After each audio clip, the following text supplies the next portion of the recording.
had it a second ago and then it said it wasn't working. Is it working?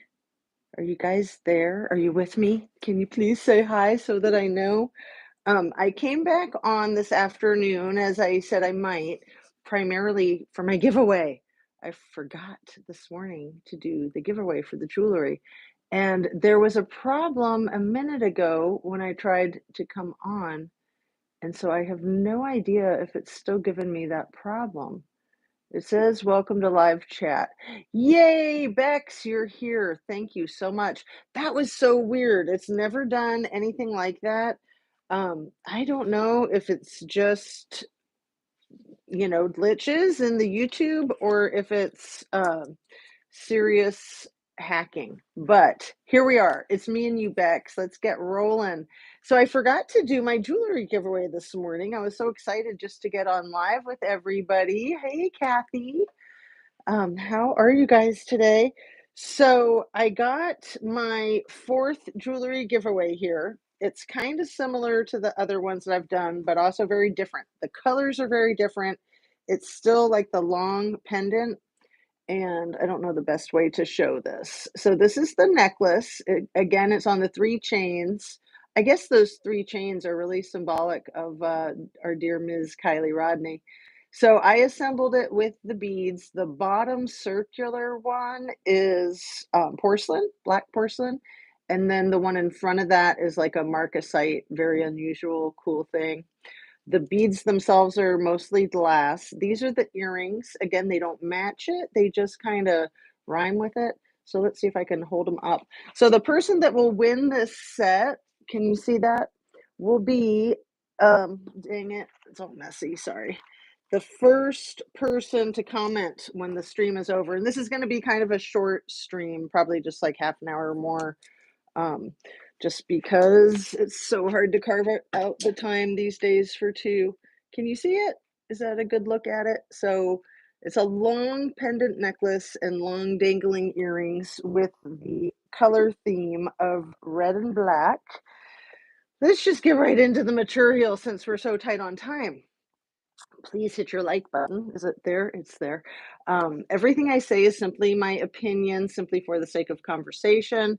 Always wanting to have a brilliant discussion with you guys where I learn so much from you, and I'm hoping that everyone else involved is learning from each other too. And hopefully, I'm of some benefit. If nothing else, I'm the facilitator, right?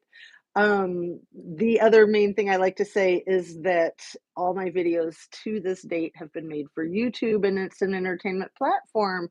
And I see we've got a nice handful, Susan and Kathy, and how come I can't read that one? Um, Sorry, my eyeballs. I guess I should have cleaned my glasses again, Dana. I think it says um, not beach bum, but something like that. Is it like shorthand for beach bum? Anyway, Bex was the first one here. So you guys, once we're done with the live and I hit end stream, then the chat can't chat no more and it goes over to the comments. So the first person to comment will win the necklace and earring set. And I'm just really excited that this is the fourth giveaway. It's something I plan to continue to do because, as you know, I love making jewelry and I don't like to be just, wearing all my fun jewelry and then not sharing it. But they are one of a kind pieces, and so there's many of them that I don't think I'd ever be able to part with this unless somebody wanted to offer me like $100,000, then sure. But I'm kidding, of course, because I could find the parts to make it again. It would just take a lot of time and energy, things that I am not so abundant with. Excessive time and excessive energy. I get a lot done, but I feel like I'm pressed for time. When anything goes wrong, it really stresses me out. And as I was trying to come onto my live, the phone did something stupid. When I did my live earlier today, I forgot to have my AirPod in. So I just found out over the weekend that these are AirPods, which is the brand name for the Apple earbuds. You guys probably all knew that because you're all tech savvy. Me, not so much.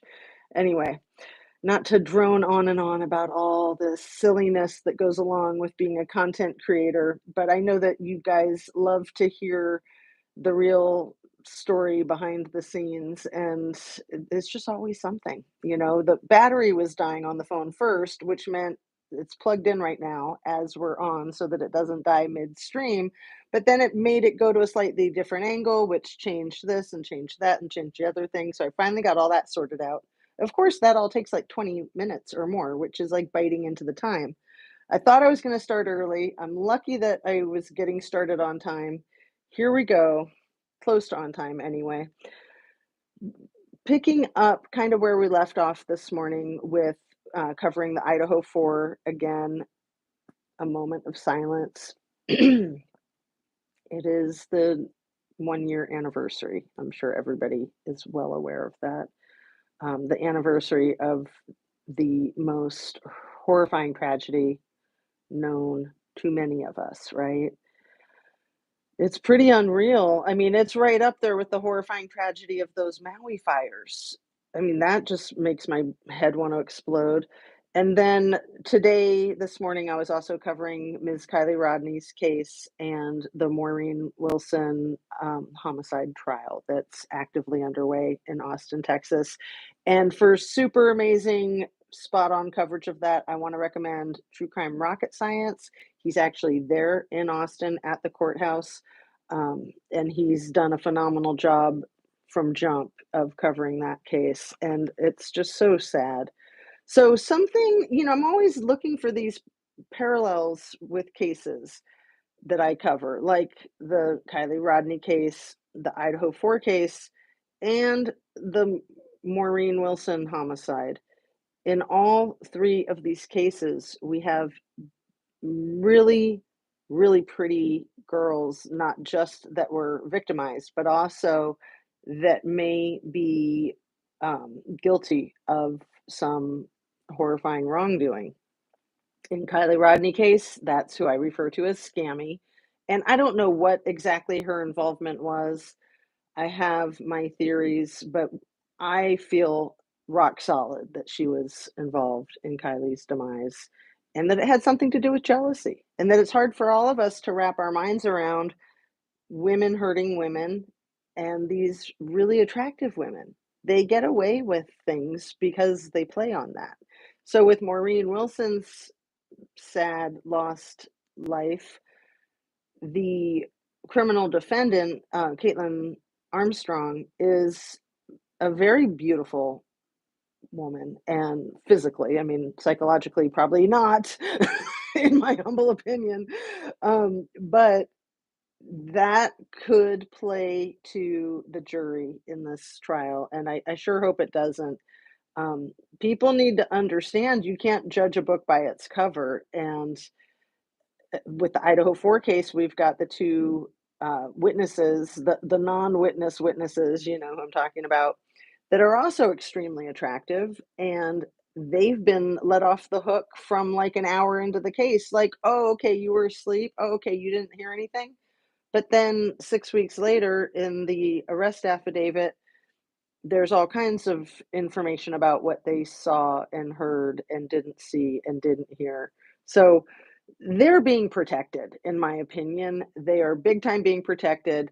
I'm not 100% sure, but I'm pretty sure that we were lied to about their ages being 19 instead of 20 or 21. They might be as old as 22 at this point in time, but being misinformed about them being younger to, give them more empathy, like, oh, they're just babies. They don't know how to dial a phone. They were all frozen with shock and fear. Um, I'll probably comment, well, Susan Dodge, you can win, but give the jewelry to someone else. I make jewelry as well. I have jewelry out the wazoo. I know I have jewelry out the wazoo, and yet I still buy it and I still make it because, I'm addicted, but I can't help it, and I love it, and I just go with it. So yeah, you're welcome to win and then gift it along if you'd like, or hold on to it and hoard it. That's cool too. I mean, I have so much jewelry that I make. I'm always thinking I'll never buy any jewelry that somebody else makes, but then I do. So it's nice to have a variety. I love to just go with the flow. So anyway, I want to talk about one thing to clarify from this morning. I was talking about the Idaho, University of Idaho police, that they had their own campus police and they dissolved that. What did I say? What year was it? Now I'm forgetting. It wasn't that long ago. I probably have it in my other notes. But when they dissolved it, they made a deal. Was it around 2011, 2012? Sorry, I try to stay focused. There's just way too many things going on. Squirrel. So, but what I found out, and I was all happy that I'm like, oh, I got this information to follow up with you guys. That the campus division that they've had since they closed the campus police department is made up of three officers. They have Captain Tyson Barrett, and then two officers whose names I was not able to find. I were not able to find. I know how to speak sometimes. Um, but one of the main things that they do with the campus division of the Moscow Police Department is the Drug Task Force. Isn't that a coinky dink? Um, so also, I wanted to let you guys know, in case you didn't know, it seems as though Subconscious Mouth, that channel that I thought was excellent, it seems as though they've taken down all their videos. I don't know if they've like shut down their channel completely, but maybe you guys know. And hello, outdoorsy life. Um, so, this is some really dark stuff. And I mean, it's just such a sad day going back to last year when everybody was just blown out of the water by what we were hearing on the news about what happened in Moscow. And then, the first presser was when the police chief and the president of the college and a small handful of other people were all doing their uh, press conference. And it seemed to me that Scott Green was the one in charge, that he was the one giving the cues basically to Chief Fry, which to me seems wrong because, first of all, like they keep saying, this didn't happen on campus. This happened right off campus. All right. They were all college students, of course. And the presser was on college campus. It wasn't like in the city civic buildings or anything. So I thought it was odd that Scott Green seemed like the one in charge. It seems to me that when you're dealing with a mass casualty event, which that qualifies as the official definition of a mass casualty event, and those don't happen very often in our country by sharp edged weapons. They just don't. But this allegedly did. And you still have the perpetrator or perpetrators at large. And it's a couple of days later, and everybody's acting all chill, given this presentation about what happened. And they don't look sad. They're not like shaken up and angry and trembling the way, oh, I don't know, the Austin Police Department was over the weekend when they addressed the public about the mass casualty event of four people, two that were hostages, one that was the hostage taker, and one that was one of their own from the SWAT team. That police department presented to the public the way you would think the Moscow PD may have in that situation a year ago, especially considering that they knew these students. The police department officers knew them personally from professional interactions at the very least. They'd been to that house recently, numbers of times. They were on a first name basis with, even though one of the officers who was obviously looking for Maddie couldn't remember her name and I think was saying Morgan or something like that when Xana said, I don't think I have a Morgan. That was cute. But anyway, it seemed like they specifically really were hoping that Maddie was home so that they could interact with her and scare her and take photographs of her ID or whatever. I mean, I'm very disillusioned with everything from the ground up, but I think that the investigative journalists at that first presser that were asking really good questions. And it was upsetting, apparently, to Chief Fry when he was talking about the fact that there were two surviving individuals that were in the house during this incident. And it was brand new information. And the journalists, I remember some of the questions were like, "Oh, so were they being held hostage?" He says, "No." So were they, like, tied up or something? Were they injured? He says, "No." And then one of them goes on with the next good question of, "Well, about these witnesses, blah, blah, blah." And that's when he got really angry and turned red and said, "I didn't say there were witnesses. I said they were there." And that was truly bizarre. Like, truly bizarre. To me, he let the cat out of the bag, that he's protecting them. And then to come to find 6 weeks later that they are witnesses being named in the affidavit, and that the affidavit is much of the information that they share. Then we find out later that they built the whole timeline off of their those 2 surviving non-witness witnesses' phones. They built the timeline off of their phones rather than um, the data from the phones of the deceased, right? So that type of that's just not how you do it. That's just bass backwards. That's just wrong. And like I said, they're letting the cat out of the bag. They're giving themselves away, and that's a good thing that they're making it plain as day. The problem is, in my opinion, that we as citizens of our country are conditioned to trust and believe what law enforcement tells us. And we can't always. We've learned this over time that we need to be discerning. We need to be skeptical when things don't sound right. Like, for instance, they were there, but they weren't witnesses.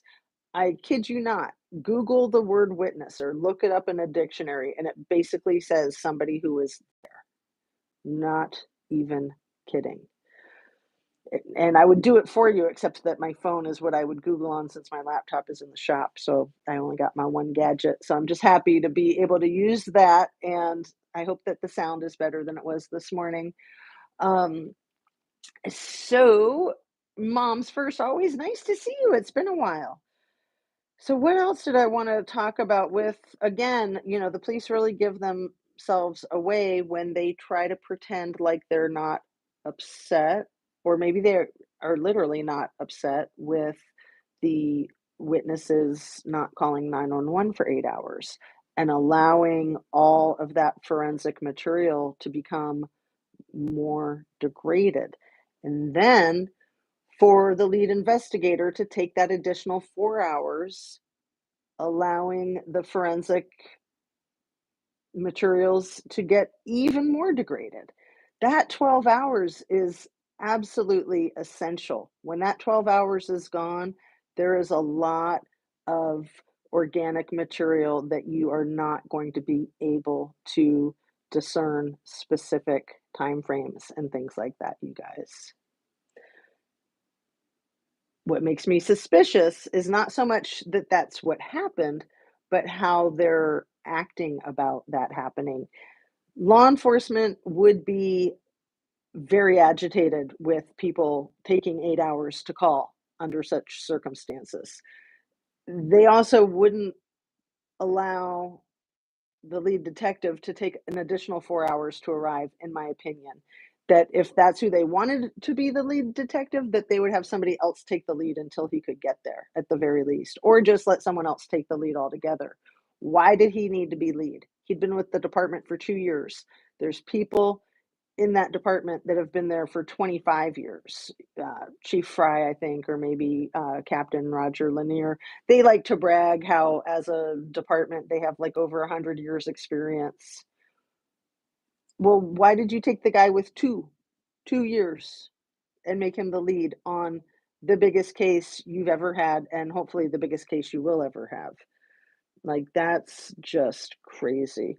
So, I was talking also about the Maureen Wilson homicide trial that is underway right now in Austin, Texas, and the criminal defendant, Caitlin Armstrong, and how she owed Colin Strickland, the that those three are the players in this, what they call a love triangle, and Mo Wilson's family despises that. So, out of respect for her family, I'm trying not to use that language. Colin Strickland loaned Caitlin Armstrong $300,000 for some business thing before they broke up. And then they broke up. And then things happened, they got back together. So, how much of them getting back together is because he wants his money and he didn't think he was going to get it? It's so often in cases like this, it comes back to the money, that you follow the money and you will solve the case. So people don't talk about the money in this case, in the Maureen Wilson homicide investigation. They don't talk about that $300,000 that Caitlin Armstrong owes Colin. I always want to say Lance Armstrong. No, he has nothing to do with this case. So it's just interesting that that Colin Strickland is a professional mountain bike cyclist. Maureen Wilson was becoming an excellent expert mountain bike cyclist when she was already like an ace with, I think, downhill competitive skiing, like maybe I don't know if it was racing or the jumps with the slopes, but she also had just graduated from an extremely prestigious university with an engineering degree, and it's slipping my mind at the moment. The school that she went to, it might not be Ivy League, but it's close. So I see that there's not too many comments, but it's just good to know that you guys are here and that you can hear me. Um, and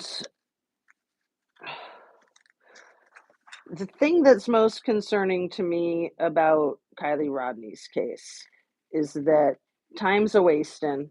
It's a, we're coming up on a year and a half, close to it. We're at a year and a quarter, a year and a third. Where the F is the California Highway Patrol report, you guys? I know that that is like a broken record, that myself and other content creators keep asking this, but it does not take that long for a car accident report to be written. It just doesn't take that long. Is it just me, or do you guys remember in the Kylie Rodney case that up front, the public was informed that there were 8 attendees at the quote unquote party whose parents or close family members were employed in local law enforcement? Because I remember that quite clearly. And one of those people being the Placer County Sheriff's son, and he was one of the Nates. And another one of those people being the friend that made the creme brulee with Miss Kylie, and her uncle being Sacramento County Deputy Sheriff. And the rest of them, I wasn't sure which ones were related to who, but I remember hearing that from multiple sources up front, that there were 8 party goers whose family members worked in local law enforcement.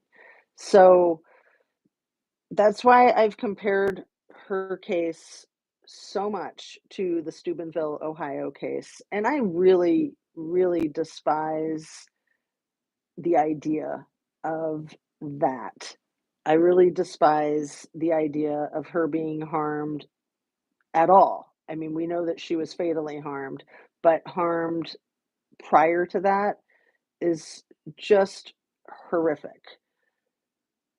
But Kylie was an outsider with this small town. She lived up on the isolated Donner Pass mountain. She was well known about with her talent and her beauty and being a prodigy and then working at the coffee shop in town, but she was not tight with that small community. She was an outsider. And we all know those mean girl type of situations and dynamics. The outsiders, the new kids get treated much more poorly than the established members of the cliques. So Kylie wasn't in a clique, it doesn't seem.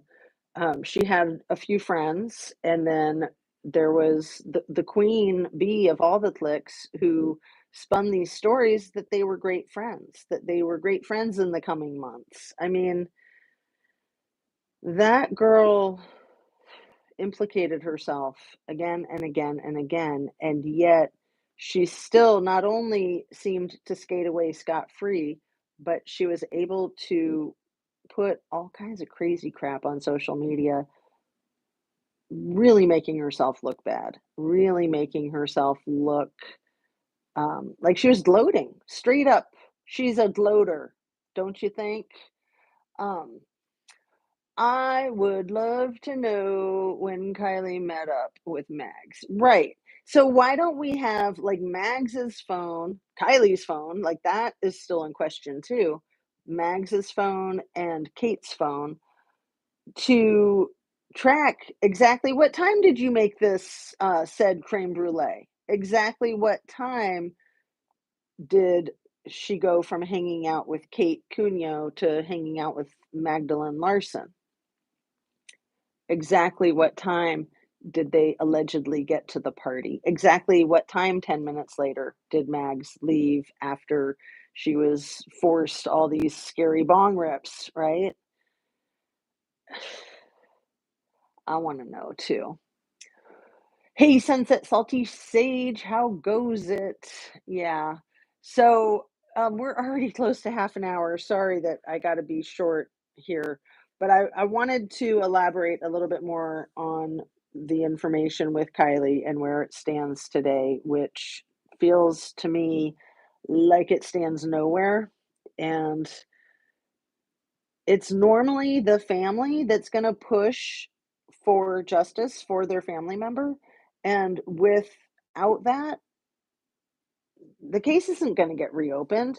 The autopsy is not going to be defied by another pathologist, by a second opinion. If her family is not pushing for it, if they're not making that happen, it is not going to happen on its own. However, in the comparison to the Steubenville case, the beauty of that horrible crime was that it was web sleuths who got justice for the victim and for her family. It wasn't pretty, but they were able to get two of the perpetrators put into jail. And I think that recently, currently, one of those web sleuths is under investigation for gaining access to privileged information. So, although it's basically illegal for that information to be privileged because of the Sunshine Law, and so the hacker that helped solve the case is getting prosecuted. What's that about? Is that about retribution? Is that about setting an example so that other web sleuthers will just back the F off? Because I don't think that's going to happen. There's a lot of people with a lot of passion for justice and a lot of empathy for these victims. So um, I don't think people are going to shy away from finding justice for Kylie. I think that the more time that passes, the more resistance there is to letting it go, really. I mean, it's criminal. It's horrifying. She should be 18 years old right now, just at the beginning of her life, and her precious life is done and over. And that's just not it's not logical for the entire community to try to wipe her out of the history of Truckee unless they're trying to hide a huge secret, like something compared to what happened in Steubenville. And I don't mean to be rude or sound like a broken record or imply things that aren't, but the case doesn't make sense without that, you guys. It just doesn't make sense. Why would they be trying to erase her from the history of Truckee because she got in a car accident? That doesn't make any sense at all. That's not what happened. We know that's not what happened. So, whatever it is that did happen to her, why would they be trying to pretend like she never existed to begin with? I mean, that's my opinion, is that that's how the community is acting. They don't want her to have a memorial bench. They don't want to have her photographs be in the coffee shop, the tea shop that she worked in. She used to be on their Facebook page. She's not there anymore. They haven't produced the graduation video for her high school graduation that typically is on the internet. And I understand some of that, like, just for privacy's sake and for the family, but some of that is it feels as though they're trying to erase her, and she was a minor. Whatever happened to her would be criminal with anyone of any age, but especially someone underage. It's just horrific. I know I don't have to hit that home. I know you guys agree, or you wouldn't be watching my channel since that's mostly what I talk about. Um, but again, these the theme not just of the potentially incompetent and corrupt law enforcement in these cases, like Kylie, like Idaho 4, like Maui, but the theme with these extremely attractive, entitled women like Scammy, like Caitlin Armstrong, and like the two witnesses in the Idaho 4. It just makes my head spin. We need justice for these people.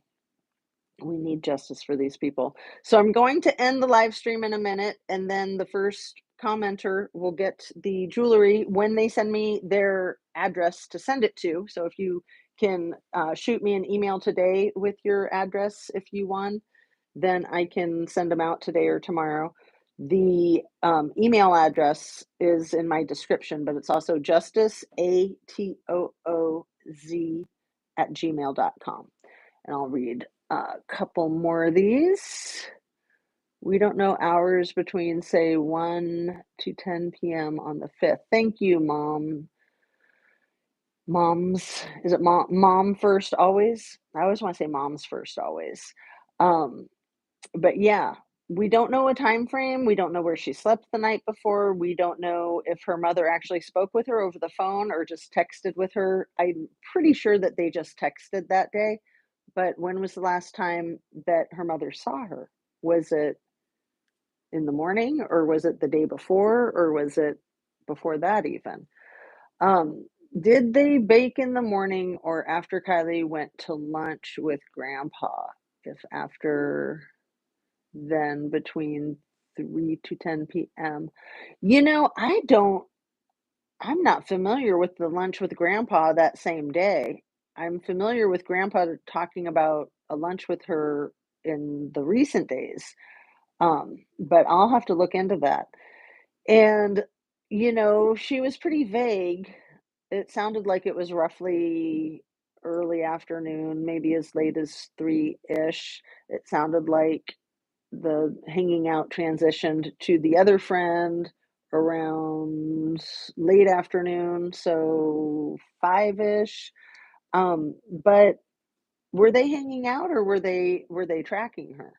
Were they, keeping tabs on her? That's one way to look at it. Anyway, I'm going to go ahead and wrap up, you guys. Thank you so much for watching, and please hit that like button if you can see it. Yeah, I can see it barely. It's harder to see with the chat there. It's in the way. And what else? Check your subscription if you want to make sure that you're subscribed, because a lot of people have been getting unsubscribed, not just to my channel, but a lot of channels. It's a thing. Um, and then sharing the video if you have friends or family that you think might like this channel, please share and turn on your notification bell if you'd like to be notified when I'm going live or when I drop a video. So have a lovely afternoon. I hope you're off to the start of a super productive work week and that you are taking really good care of yourself, getting your exercise and your nourishment and your hydration and your peace and serenity now. So be kind to yourself, be kind to others, be forgiving of others, and especially be forgiving of yourself. Just be, that is the best thing for any of us to focus on, is just being ourselves, right? Well, remember DC area was looking Kylie up before she went missing. Yeah, I do. I do remember that. There was also like people in Mexico looking her up. She was a little rock star, you guys. She was a very talented shooting star, and things are not what they seem in that case, in my opinion. It's been abundantly clear from the outset. The whole freaking graduation Lord of the Flies party in the Blair Woods Project, Silence of the Lambs. No, that's not a thing. I'm not buying any of it. I'm not buying girl disappears from the Silence of the Lambs, Lord of the Flies, Blair Witch Project party in the woods. No, it just doesn't sit right. There is a possibility that somebody could go to a party in the woods and then, just disappear because, body snatchers or Sasquatch or Ted Bundy or what have you, but highly unlikely. And then there would be the digital footprint, there would be the data from the cell phone, there would be the data from the black box in the vehicle. You would have had that fire cam footage on day one because everybody there knows that there's fire cams and fire cam footage. They would have been figuring that out in the blink of an eye. And the whole thing with AWP and Upchurch, the whole thing is a dog and pony show. The entire thing is a distraction from who she was hanging out with. She was hanging out with the wrong crowd, obviously. So on that, I'm going to say, have a great afternoon. See you tomorrow. Sending you light, sending you love. I appreciate you guys very much. And the first person to comment wins the earrings. So send me your address on my email if you're the first one to comment. You'll know who you are when you comment first.